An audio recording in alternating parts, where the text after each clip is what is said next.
This is CBC Vancouver News.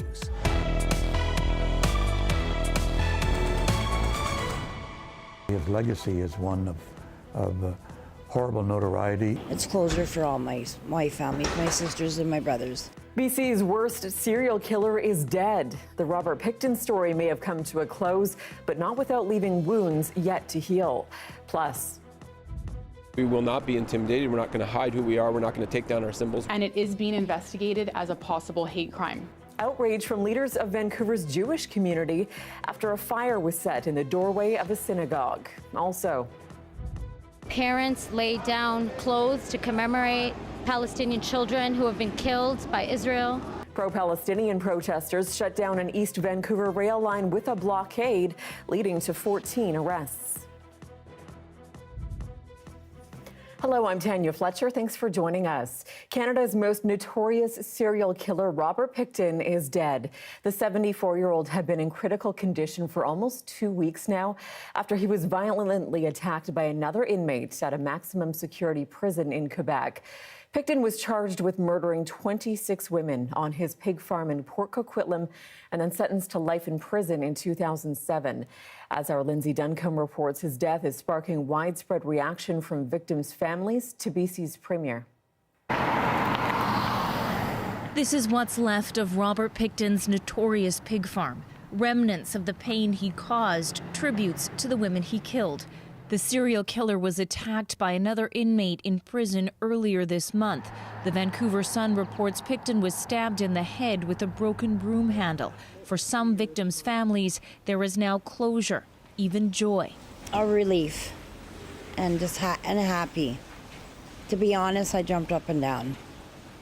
Tammy Lynn Pappin's sister Georgina's DNA was found on Pickton's pig farm, along with the remains or DNA of 32 other women. It was only her left hand, the bones of her left hand. In 2007, Pickton was convicted of 6 counts of second-degree murder and sentenced to life in prison. Official justice likely for only some of his victims.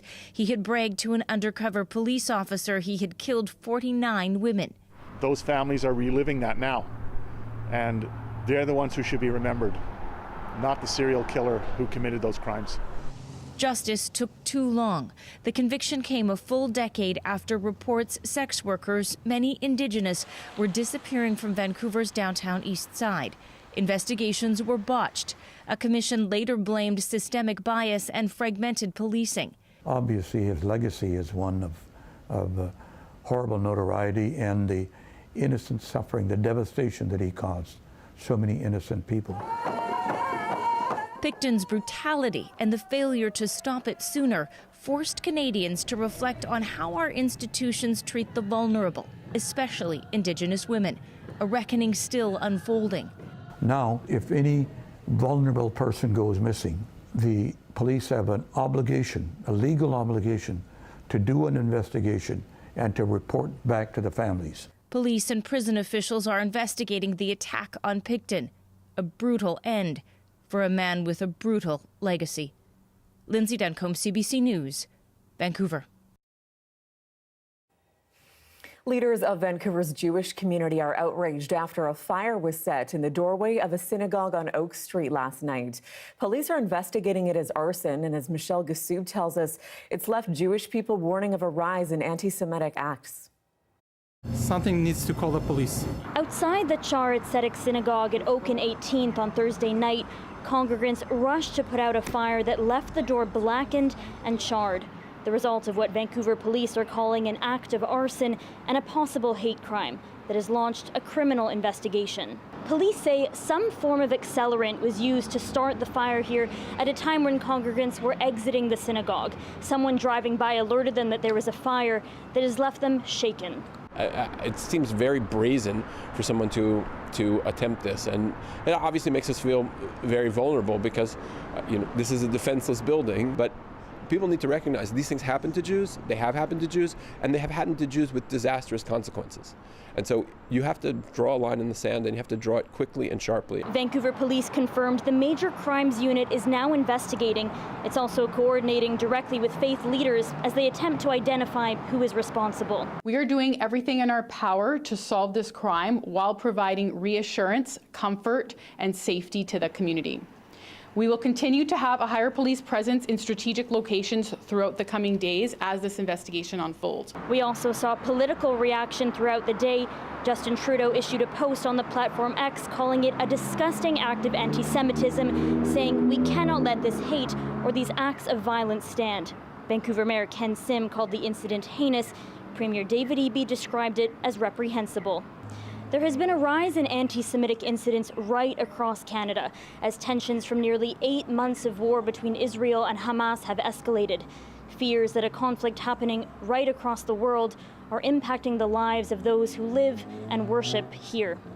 Michelle Gassoub, CBC News, Vancouver.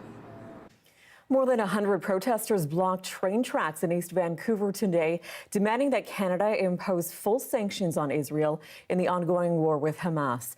And more than a dozen of those demonstrators today wound up under arrest.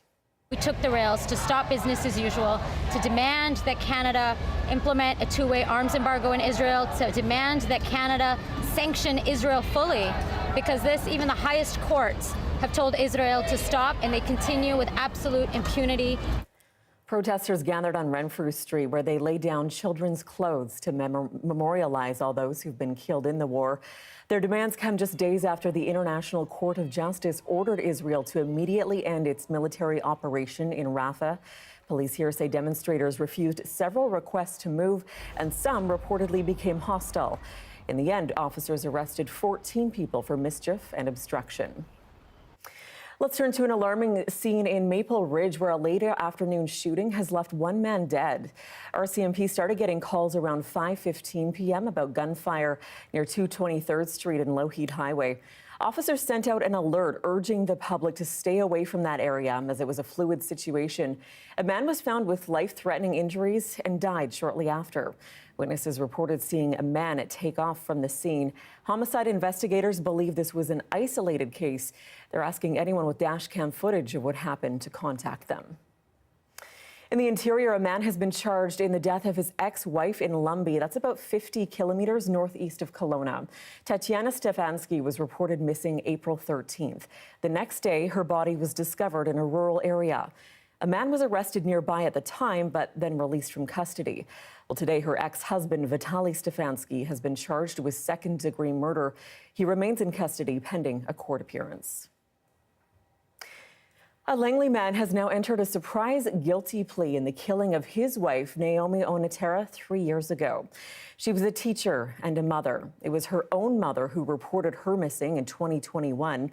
Her husband, 49-year-old Obnas Regis, was charged with manslaughter and indignity to human remains. He had initially pleaded not guilty to both charges, but today he changed that plea to guilty on both counts. He'll be sentenced next month. A man has been arrested and charged after allegedly sexually assaulting a teenager who was riding transit in Mount Pleasant. Vancouver police began their investigation 2 weeks ago after a 15-year-old girl was reportedly groped on a bus. 25-year-old Brendan Jonathan Yates was arrested earlier this week. He's now been charged with 1 count of sexual assault and 1 count of sexual interference. To politics now, and a BC United MLA is ditching that party to join the BC Conservatives instead. I've had a number of people that have reached out to me, and when I say a number, I mean dozens and dozens and dozens, right? I mean, that have been very clear that they feel that this party, the Conservative Party of BC, is the only alternate choice to the NDP. And Lauren Dirkson's move bumps up the Conservatives caucus now to 3. They say they plan to field up to 93 candidates in this fall's provincial election. The two right-of-centre parties recently discussed a possible merger, but decided against it last week. Metro Vancouver directors have approved a cost-sharing plan for a new wastewater treatment plant in North Vancouver. It's a project that's been plagued with problems, including a massive spike in the cost, now close to $4 billion. Our Chad Pawson is hearing from some of the decision makers involved. Ballooning costs for a North Shore wastewater treatment plant are making for hard decisions within the regional government. A project that was already to be operational is delayed by years over problems with its builders and a skyrocketing price tag. The cost of the project has increased by almost fourfold. That means North Shore residents are on the hook for an annual levy of $725 for 30 years. Even though the North Shore only has 7% of the region's population, they are assuming 46% of the new costs. It's led to an appeal from North Shore politicians to the region for more help from its taxpayers. We respect all of you immensely and understand you too have your challenges. This one is a big one though, and we can't move forward without all of you next to us. We are respectfully asking that you help us weather this storm fairly, like we will be there when those clouds head your way.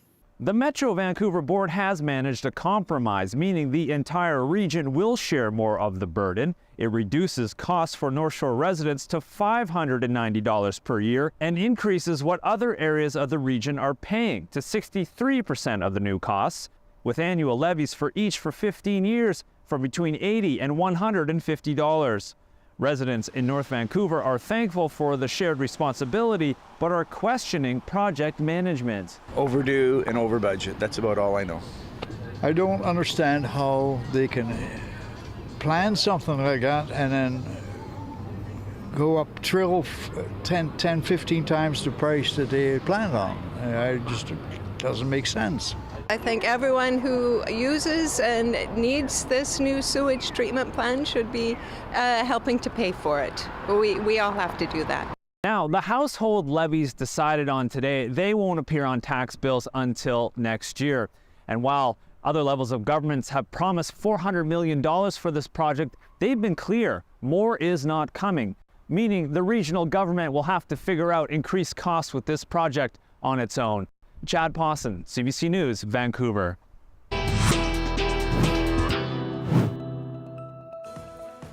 Still ahead, some of BC's lowest paid workers will see a raise tomorrow, but many argue it's still far from a living wage. That's coming up next.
Welcome back. BC's lowest paid workers will get a raise as of tomorrow. The minimum wage is going up to $17.40 an hour on June 1st. It's the highest in any province. Our Liam Britton has more on the fight for a living wage and from business owners worried about those costs. Sarah Borden-Jorgensen works for minimum wage at a restaurant in Yaletown. Her tips go a long way to help her and her partner get by, but they're hard to count on. It makes it very difficult when you're trying to save for the future, especially if you have to take some time off work, you don't get paid time off. Sarah is one of hundreds of thousands of workers in BC who will get a raise June 1st. The minimum wage will rise from $16.75 an hour to $17.40, 65 cents more. Even though it's going to be a bit higher, the wage, I don't see it allowing a lot of people to make ends meet. Only Nunavut and the Yukon pay more per hour in Canada. And that's really good news for the workers who depend on it. But Anastasia French says with affordability in mind, BC's minimum wage is far from a living wage. 1 in 3 workers in BC are not earning enough money to be able to pay for basic essentials like food and rent. The living wage, as calculated by Living Wage for Families BC and the Canadian Centre for Policy Alternatives, is what 2 working parents each would need to bring in per hour to buy basics like food, clothing, housing, and transport for a family of 4 in their community. Dawson Creek has BC's lowest living wage at $20.64 an hour. The highest is in Clayoquot Sound, $26.51. For major urban centres, Metro Vancouver is pegged at $25.68. The Fraser Valley at $20.66. Greater Victoria is at $25.40, Kelowna at $24.60, and Prince George at $22.09. Now, Living Wage for Families and the CCPA have released a report that finds 740,000 workers in BC, 32% of the workforce, don't make their community's living wage. Workers like 58-year-old Grim Culhane.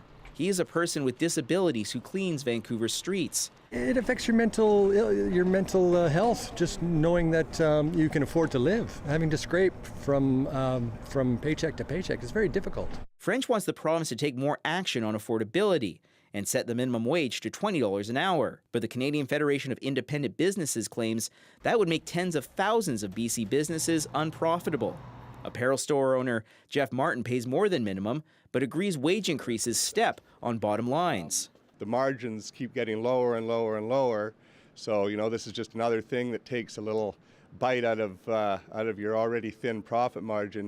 But he also agrees his staff need to deal with the high cost of living. They're loyal, so I want to be loyal to them. Quite often it just means I pay myself a little less. The province's Labour Ministry says the government has cut costs for childcare, electricity, and car insurance, capped rental increases, and is addressing food insecurity. It's also committing to more minimum wage hikes tied to inflation in future years. Liam Britton, CBC News, Vancouver. With rising costs, many Canadians are paying closer attention to their grocery bills these days. And sometimes prices on the same products vary depending on the province you happen to be in.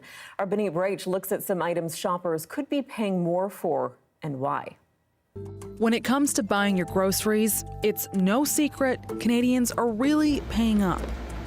Now, a lot of us buy the same groceries, but depending on where you live, those same products might cost you more. Angel Lavoie recently moved from Toronto to Vancouver. $90 to $100 on groceries, maybe a week, depending on, if I'm trying to eat healthier. Whereas I could get away with like $60, $70 on pretty much the same items in Toronto.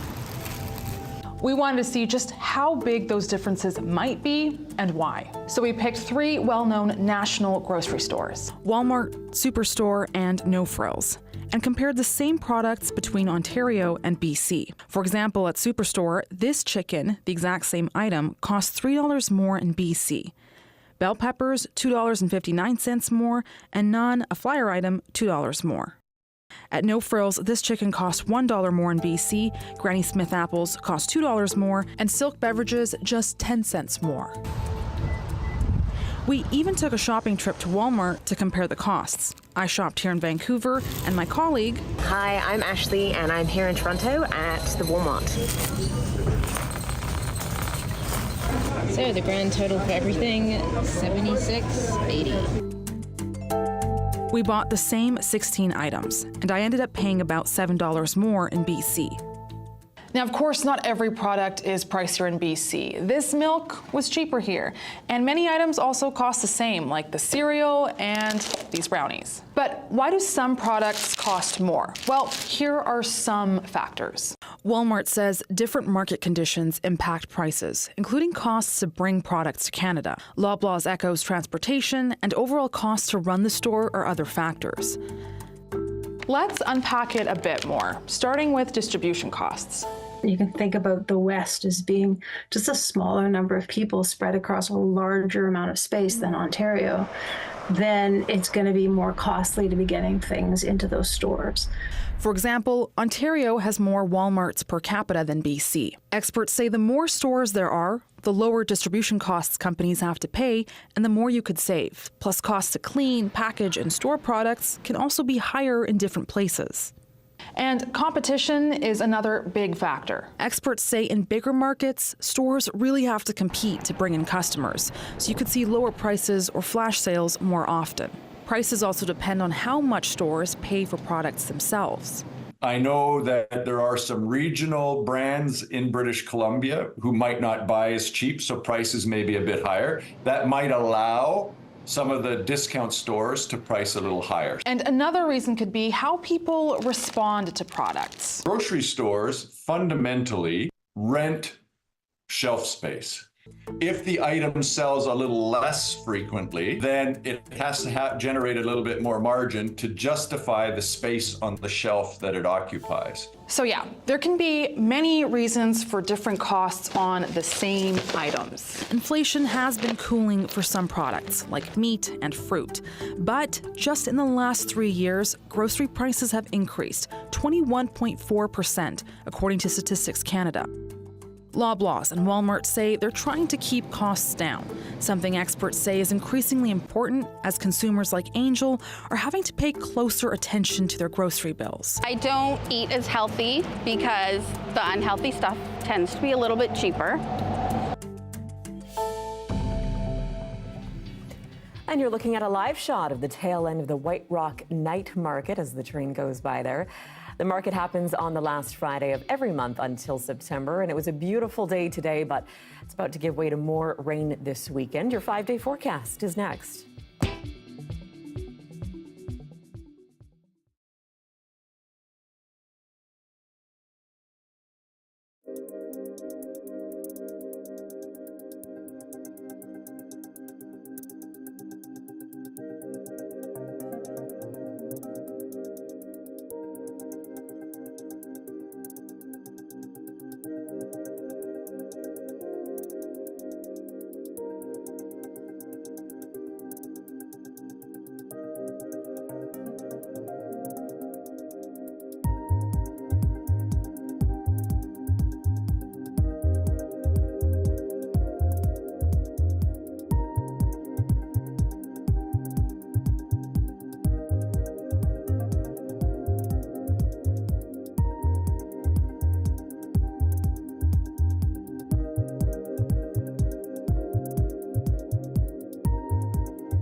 The weather update is brought to you by Direct Buy Furnace. To cool and clean the air in your home, call Direct Buy Furnace. Installing Trane, the most reliable heating and cooling brand.